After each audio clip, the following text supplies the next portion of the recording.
J'aimerais aborder ce thème de la blessure et de la souffrance sous un point de vue particulier que m'autorise le fait que je sois une autorité religieuse, un évêque, c'est le point de vue spirituel. Évidemment, mon propos va rejoindre ce que j'ai vécu pendant 8 ans comme aumônier militaire. Beaucoup ici me connaissent et je reconnais bien des visages sympathiques. Et bien sûr, mon propos rejoint tous ces blessés. Nous en avons eu des témoins, blessés de la route.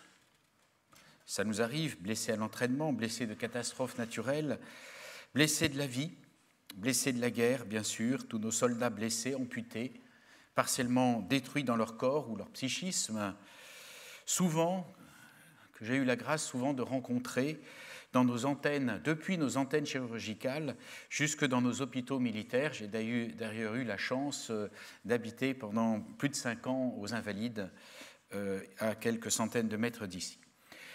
J'aimerais vous partager d'abord un souvenir qui me revient d'un vol de Gao à Bamako, en casa militaire, seul avion disponible pour me rapatrier sur la France après quelques jours sur l'aérodrome dévasté de Gao. Nous sommes en mars 2013 et la bataille de l'Adrar des Iphoras touche à sa fin. À Tombouctou, un jeune lieutenant du 1er RIMA d'Angoulême vient de se faire transpercer les 2 avant-bras par une balle alors qu'il combattait à la tête de sa section. Il est pris en charge par l'antenne chirurgicale de Gao et il arrive tard dans la nuit à Gao. Il faut le rapatrier d'urgence en passant par Bamako où un Falcon va venir de façon synchronisée se poser et le rapatrier en France. Il est tout à fait lucide quand je le vois à son arrivée à Gao et le matin, entouré de soins précis par l'équipe médicale sur le tarmac au pied du casa. Je le salue, il m'identifie, tout est en place. On n'a pas besoin de moi, bien entendu. On m'accueille gentiment dans le casa sanitaire où je m'assois dans mon coin. En moi monte simplement la prière. Je vous dis ce qui s'est passé dans mon cœur à ce moment-là. Quelques instants passent, on décolle, l'un des médecins vient à moi et me confie que l'officier blessé souhaiterait me parler. Dans le vrombissement du décollage assez vertical, certains s'en souviennent, je lui fais signe que je suis disponible. Tous s'assoient, le vol devient linéaire, on me fait signe que le blessé est disponible. Avec beaucoup de délicatesse, le personnel soignant s'écarte un peu et penché en avant sur la coque qui le maintient, j'écoute les paroles et les silences, paroles lentes, évidemment, qui vient difficilement, de celui qui se confie, se confesse entièrement à moi, ou plutôt à Dieu à travers moi. Quelle solitude sublime sonne encore en moi à l'évocation de ces quelques minutes ou dizaines de minutes situées exactement géographiquement entre le ciel et la terre, entre la blessure humaine et l'amour divin. Ma place était là, exactement là, près du blessé, tout près de Dieu. Alors je voulais vous dire, à partir de ce témoignage et de ce que nous avons entendu aujourd'hui, qu'une vraie blessure, je ne parle pas bien sûr d'une égratignure, ces petits bobos de la vie qui ne laissent pas beaucoup de traces, mais une vraie blessure, une fracture puissante, impacte les 3 dimensions qui sont celles de l'homme et que je vous rappelle, même si vous les connaissez, Saint Paul, l'un de nos écrivains sacrés, parle de l'homme comme étant esprit, âme et corps. Pour reprendre en notre sens, je dirais corps, psychisme et esprit. L'homme n'est cependant pas divisible en 3 parties, 3 compartiments qu'on pourrait détacher. C'est un espace personnel à 3 dimensions, comme cette feuille de papier est en 3 dimensions, malgré l'apparence, il y a une longueur, une largeur et une épaisseur aussi, bien entendu. Et quand une dimension est atteinte, parce que la blessure vient quelque part, par l'une de ces dimensions, les 2 autres souffrent aussi. L'impact de la blessure physique, par exemple, se mesure aussi dans ses conséquences spirituelles, si nous sommes capables de prendre l'homme dans son intégralité, dans son intégrité.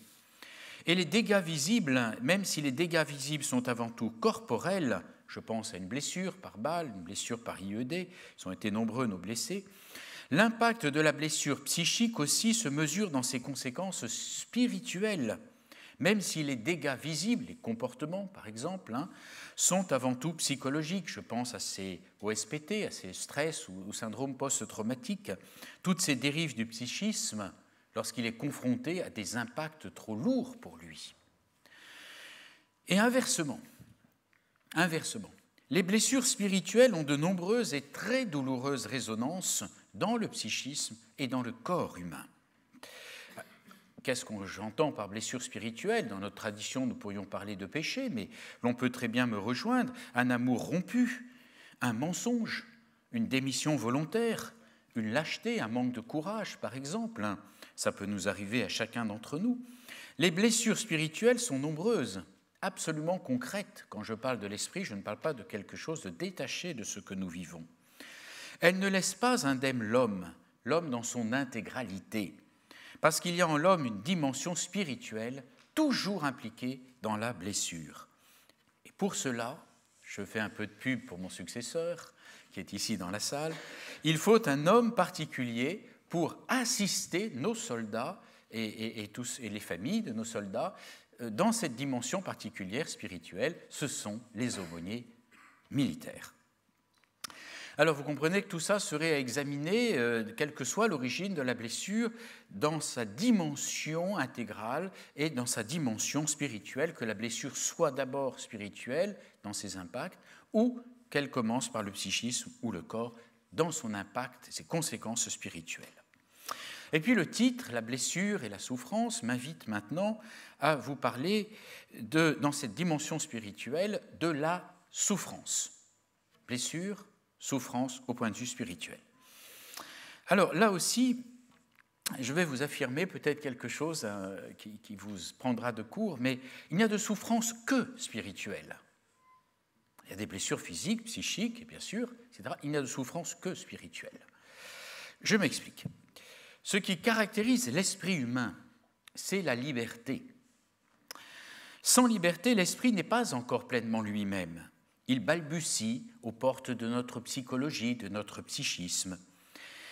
Alors, c'est dans ce champ de la liberté de l'esprit que se place la souffrance humaine. Bien sûr, on va parler de douleur à tous les niveaux. Il y a une douleur physique, il y a des centres antidouleurs aujourd'hui, des services antidouleurs. Voilà, il y a des douleurs psychologiques aussi, bien entendu. Mais on ne peut parler de souffrance que lorsque l'esprit investit la blessure. Je l'ai dit de ma façon à moi, la souffrance est une sorte de lecture de la douleur, et donc une interprétation, et qui peut être effectivement très multiple, très diverse. C'est la douleur immergée, retournée, interprétée, mâchée, remâchée, si vous voulez, par l'esprit, alors elle se transforme selon un sens qu'on lui donne, car il ne peut pas y avoir de liberté réelle humaine sans le sens. Quel sens on donne?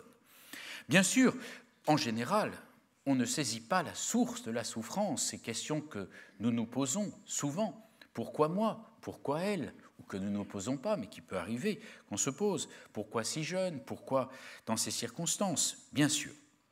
Donc la souffrance, c'est cette douleur remâchée par l'esprit lorsqu'il se penche dessus et qu'il essaye de l'intégrer à ce qu'il est.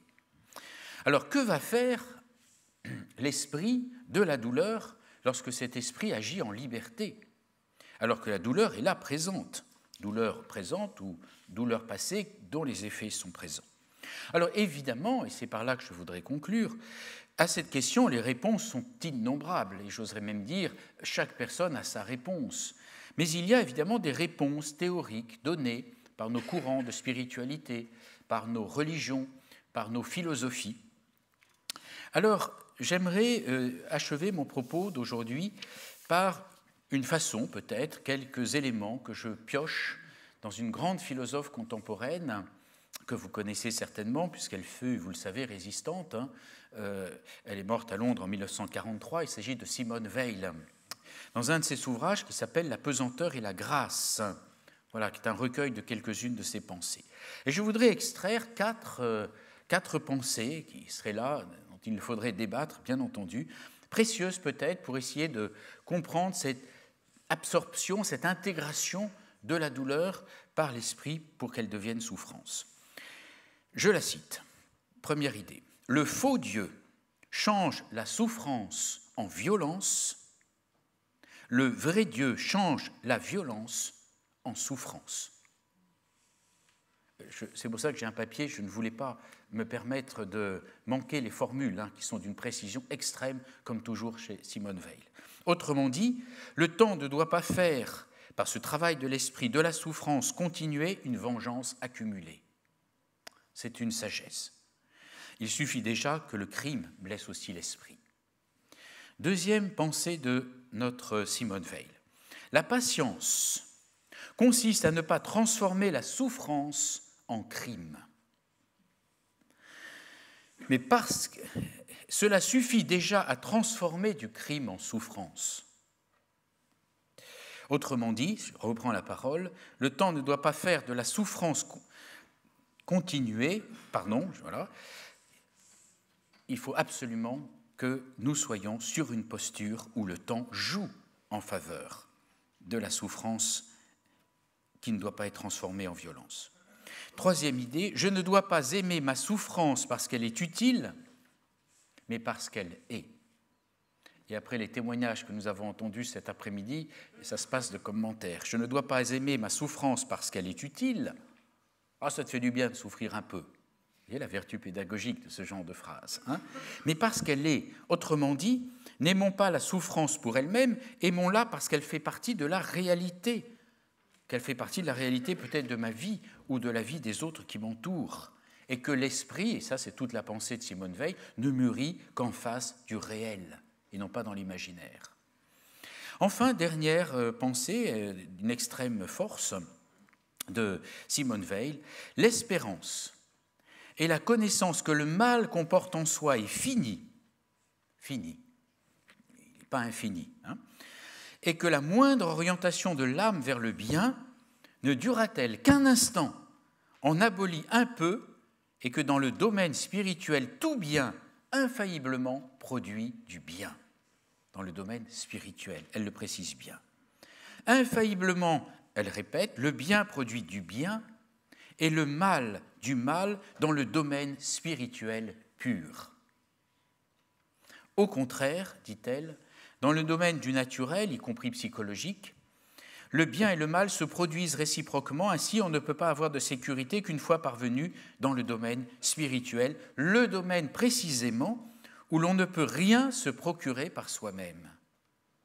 J'ai clos la citation de Simone Weil par cette phrase, le domaine précisément où l'on ne peut rien se procurer par soi-même, où l'on attend tout d'ailleurs. Fin de citation.